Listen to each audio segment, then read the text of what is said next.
हाँ,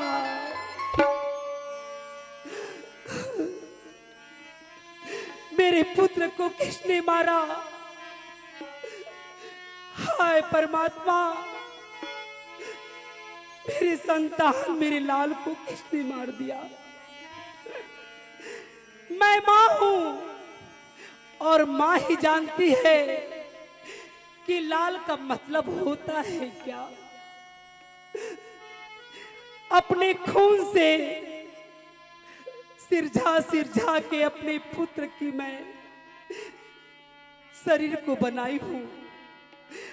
आज इस पुत्र को लाड़ प्यार करके मैं बढ़ा के यहाँ इस आंगन में खेलने के लिए छोड़ दी।